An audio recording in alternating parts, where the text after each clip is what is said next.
It's Randy Orton. Oh.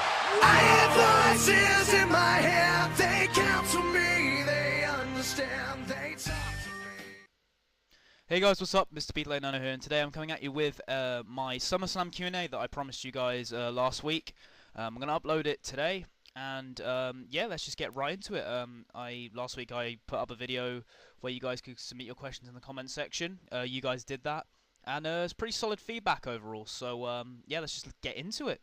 So the first question comes from Laser Shark. If you could give Shawn Michaels an opponent at SummerSlam 2008, who would it have been? I think probably the best opponent would have been, well, the reason why Michaels versus Jericho didn't actually happen at SummerSlam 2008 was because the card was so stacked. Like, you had the two world title matches, Cena versus Batista, and Edge versus Undertaker, and I think the WWE purposely didn't put Michaels and Jericho on that card because they didn't want it to get lost in the shuffle. Otherwise, I think Michaels and Jericho would have been the route to have gone at SummerSlam, so that's who I probably would have given to be Michaels' opponent for SummerSlam 2008. And the most disappointing SummerSlam match for me, I'd probably have to say Triple H versus like Brock Lesnar. I think that's definitely one that really disappointed me. Like, the match was good, but I felt like, I don't know, I just felt like the match was quite lacking in my eyes. I don't know, it didn't quite click with me completely. It was good, I guess, but I just think it could have been so much better. Next question comes from the voice of pro wrestling, Y2J HBK. What are sometimes SummerSlam got the main event wrong? Alright, so let's just shoot through some of these. I think the main ones that stand out for me, 1989, I think it's a big one. You know, Hogan and Brutus Beefcake versus, you know, Zeus and Macho Man Randy Savage. I would have much rather have seen Hogan versus Savage again. I think that could have been pretty good. To be honest with you, I don't think Zeus. I know they had that film No Holds Barred, and they wanted to bring the Zeus character into WWF, but I just think it was stupid, honestly. Another one, 1994, Undertaker versus Undertaker, should not have been the main event in my eyes. It's just, I don't know why they did it. I think Owen versus Brett in the steel cage proved itself as a main event match in terms of just how great it was, and it just should have been. Like, the story was just much more interesting and compelling. And another one I'll give you is 1995, Diesel versus King Mabel. You know, just, I think any opponent apart from Mabel would have been somewhat decent. You know, you could have had Shawn Michaels, you could have had Undertaker, you could have had anyone, really. I would have taken most people. I would have taken pretty much the majority of that 1995 roster over Mabel, personally. Or just done Shawn and Razor in the main event for the IC title. And next set of questions come from Death Formula. What is the SummerSlam that exceeded your expectations the most? There's a few on here that actually kind of exceeded my expectations, mainly because of just how people reacted to them and stuff, and what people kind of thought. 1989, I think, is one that kind of exceeded my expectations when I went and watched it. It was actually some solid matches on there. I mean, the main event wasn't that great. It was okay, but, you know, I think there was actually some pretty good matches on there. You know, you had the six-man tag with the Rockers on there. You know, it's just I think just a great card overall. You know, Warrior and Rude as well. You know, and obviously you had the Hart Foundation versus the Brainbusters. It was just actually a pretty, you know, three solid matches on there, and the undercard wasn't too terrible. So yeah, I'd say 1989 is a pretty one that exceeded my expectations. Another one I'd say is 2003. I think it actually wasn't too bad. Like, the undercard for the most part was pretty solid. I thought the main event was good, despite questionable booking. And the US title four-way I thought was pretty good as well, and the WWE title match between Lesnar and Angle. Another one is 2004. I think Eddie and Angle had a great match. The main event for the world title was great. You had a good IC title match. The undercard was just pretty solid for the most part, apart from maybe Cena versus Booker T and Matt Hardy versus Kane. But apart from that, I thought it was, you know, the undercard was pretty solid. I just thought those shows overall were actually pretty good, despite, you know, getting kind of a bad reputation. They exceeded my expectations.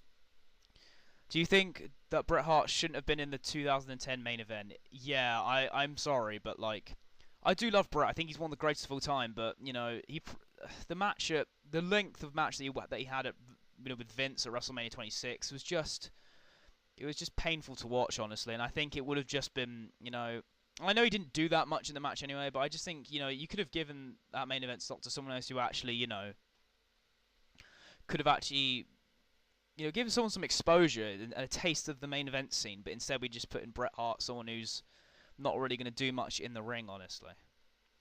And if Edge hadn't been injured in 2007, where would you put him in the card of that year's SummerSlam? Okay, so this is an interesting one. What I thought I would go in is keep Edge as the World Heavyweight Champion, and you have a triple threat. You have Edge versus Batista versus Kane. And I know that doesn't sound that great, but come on, it's got to be better than Batista versus Khali. So I think that's probably the route I would take. So next, Jerichoholic 8704. Are you on board with SummerSlam remaining 4 hours this year? I'm gonna be honest. Like I'm gonna say no on this part because I feel like, you know, especially for someone who lives in the UK, like, who has to stay up pretty late. Like, you've got obviously the kickoff, which is 2 hours. So that kicks off 10 p.m. UK time. The actual event kicks off at midnight, and then you've got the show until about 4 a.m. And the show might even go on longer now because of the network. So you've got essentially over 6 hours of wrestling, and it's just, you just get really tired. Like, I remember, like, this happened at WrestleMania. Like, by the main event, I was so tired. Like, I was about to just collapse, and that's probably the main reason why, for me personally, like, I just think it's just too much. Like, it's just 6 hours and possibly longer. It's just too much for me personally.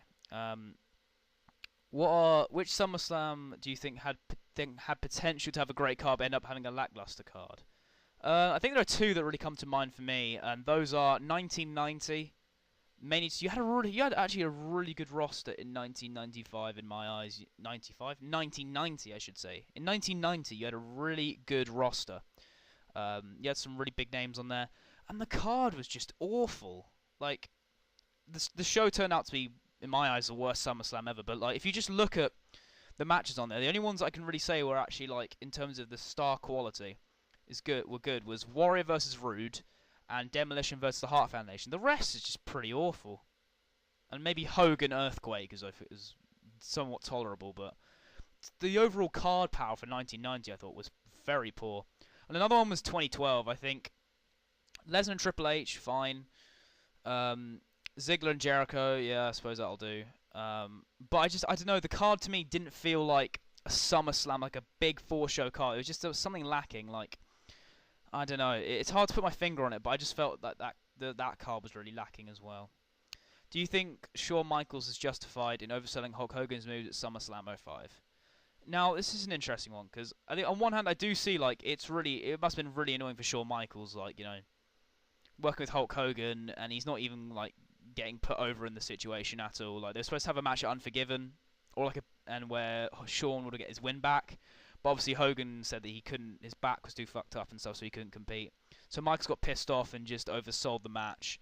And I know Hogan's playing politics here, but Shawn Michaels is not really in any position to talk about, you know, playing politics and, you know, like, sort of getting mad about, like, not wanting to put someone over. Because he did that back in the 90s, like, for so many people. And he'd always play politics and this and that, so I don't really think he is justified. If it was someone else, then maybe he'd be slightly upset. This is Shawn Michaels, like, he's kind of got a reputation for doing similar things that Hogan did, in a way.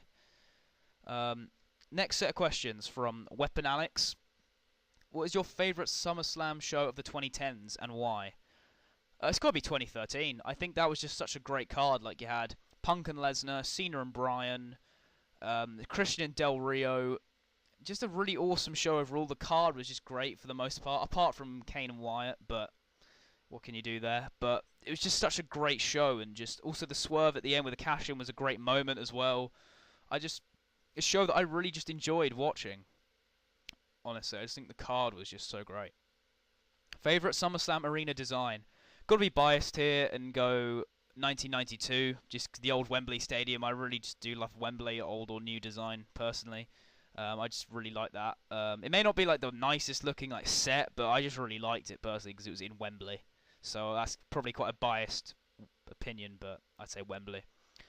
Have you ever taken SummerSlam over WrestleMania? Okay, so I'm assuming you're asking like, have I ever like, ever considered like, oh, I prefer SummerSlam over WrestleMania? I'd probably say no. However, there have been times where I have been more hyped for SummerSlam in a particular year than WrestleMania. I think a big example would be 2013. I thought the hype for WrestleMania 29 was pretty poor, and the hype for SummerSlam 2013 I actually thought was pretty good. And I was actually very excited for SummerSlam 2013, but not for WrestleMania 29. So yeah, I would say that. Next batch of questions from Diesel 101 Raw. Your 5 SummerSlam matches you wished happened. I couldn't think of 5, but I definitely think I definitely got down 3 that I think were really actually matches I would have loved to have seen at SummerSlam, and these all could have worked. Rock versus DDP. I think that was a missed opportunity at SummerSlam 2001. Savage versus Flair at SummerSlam 92. I just think that would have been... And the match with Warrior was very good, but I think Savage versus Flair at SummerSlam 92 just would have been even better. And Rock versus Triple H. And I'll go on to talk about that later as to when that could have happened. And his next question, any dream matches that actually happened at SummerSlam for you? Yeah. The main ones being Shawn Michaels versus Hulk Hogan, regardless of the match quality. It did happen. That was a match I wanted to see. And another one would actually be Triple H versus Brock Lesnar. Before their match of 2012, I always kind of thought, Triple H versus Brock Lesnar actually would be pretty awesome to see, actually. So, yeah, I would say Triple H versus Brock Lesnar. If you're of age in 1992, would you have bought a ticket to SummerSlam? Oh, yeah, I would have tried, definitely. Unfortunately, I wasn't of age, so I couldn't really. I would have liked to have. That's the thing. If a WWE pay-per-view ever comes to the UK, I'm going to try and go to it, especially if it's in London. I really regret not going to the NXT London show, so I think that's kind of just now. I just kind of think, okay, if there's ever like a big WWE show in London, I need to go to it, basically. Do you hope that one day SummerSlam comes back to England? Yes, I would love it. I would definitely try and go to that, especially if it's in Wembley Stadium. I think that would just be awesome. Your thoughts on Rock versus Triple H not happening at 2004 like planned? As I said, it was a match I would have loved to have. It's a match that I would have loved to have seen at SummerSlam. That's why I put it on your second question, I should say. I think it could have been a great match for 2004 because Triple H didn't really have any real direction in the summer of 2004. He lost to Benoit at Vengeance. He went into a feud with Eugene, which was alright, but I just, if someone like Triple H, you would have thought they would have given him something just much more interesting, So, yeah, I think that was a missed opportunity. I think that could have been awesome. Next, we have Pro Wrestling Odyssey. Best SummerSlam disappointment. I know this is just one that really stands out as a more recent one. Del Rio cashing in. I just think that was so frustrating. And I know a lot of people may not agree. Some people may not agree with it, but I just think it just really pissed me off. It was just the summer of... That's just basically WWE, how they treat the Summer of Punk, It was a wasted... They wasted it, really. And I think Del Rio cashing in was kind of the icing on the cake of the ruined Summer of Punk. So that's kind of why that pissed me off, to be honest. And that's why it's kind of a big disappointment for me. Top 5 SummerSlam matches. Okay, so at number 5 we have Shawn Michaels HBK versus Razor Ramon for the Intercontinental Championship, SummerSlam 95. Number 4, Bret Hart versus the British Bulldog at SummerSlam 92.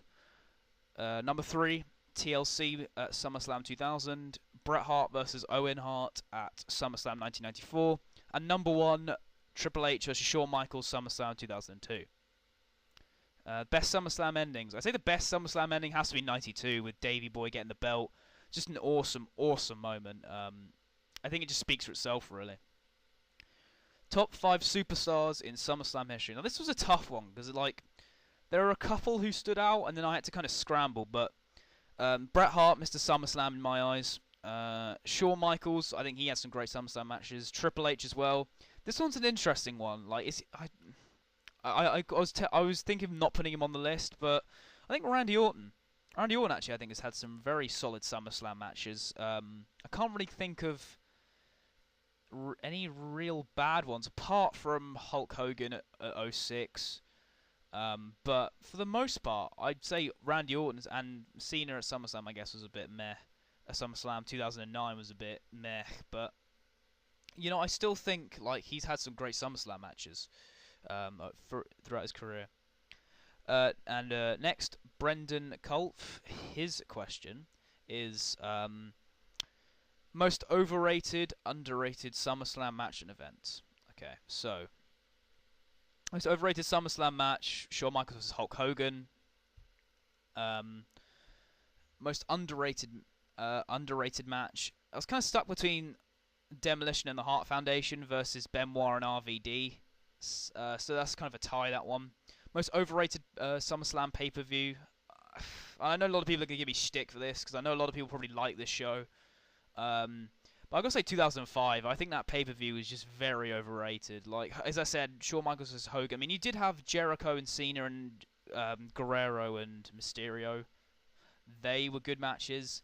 But I saw the rest of the card fell a bit flat. And I guess Orton vs Undertaker was good, but they had better matches at other pay-per-views, such as WrestleMania and Armageddon. So it's not even this isn't even their best match. I just think like Edge and Matt Hardy was disappointment. Angle and Eugene, Benoit and Orlando Jordan, they all just fell flat in my eyes. It's underrated SummerSlam. I'd have to go with '94. You know, the main event. Not the main event. The main event was shit actually. But you had Bret Hart versus Owen Hart, which should have been the main event. That's why I was about to say the main event was awesome, but it felt like the main event. You had a great women's match between Alundra Blaze and Bull Nakano. Razor Ramon versus Diesel for the Intercontinental title I thought was very good. And just the card overall was very solid for the most part, apart from the main event and maybe Jarrett and Mabel. But I thought the card was pretty solid, actually.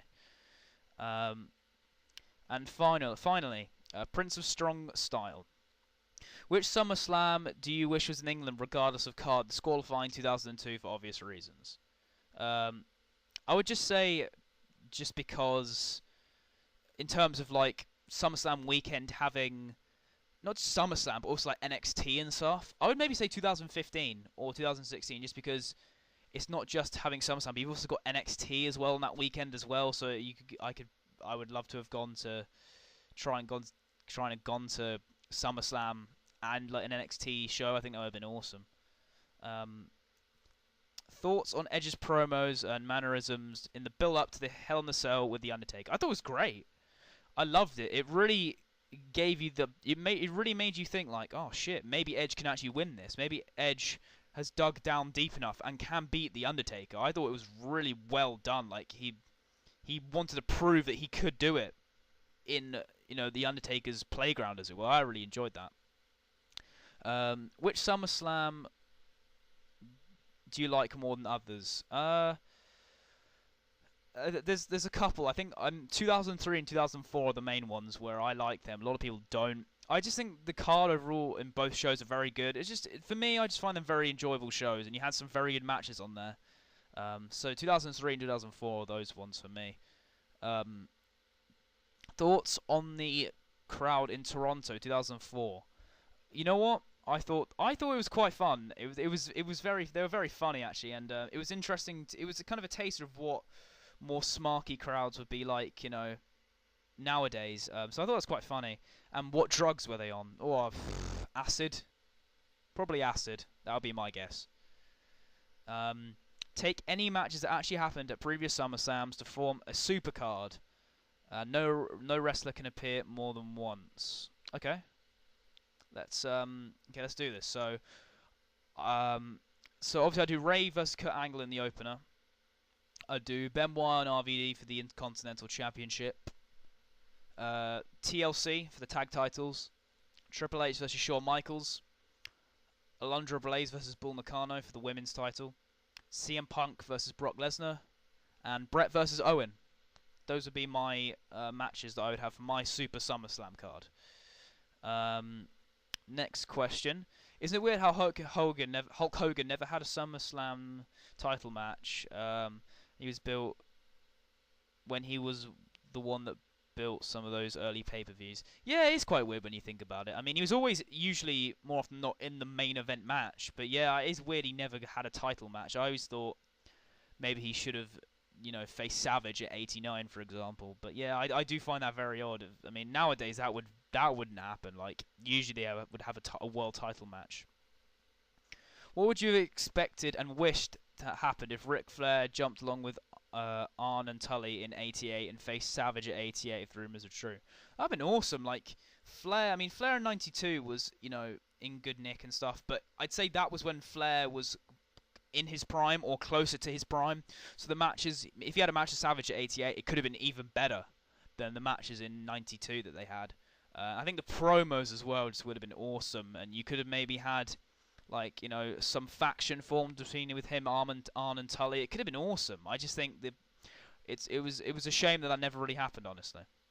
So that's my SummerSlam Q&A. I hope you guys enjoyed it. Please follow me on Twitter, ars.fm. Give the video an old like, and if you haven't already, please subscribe. Thanks for watching, guys.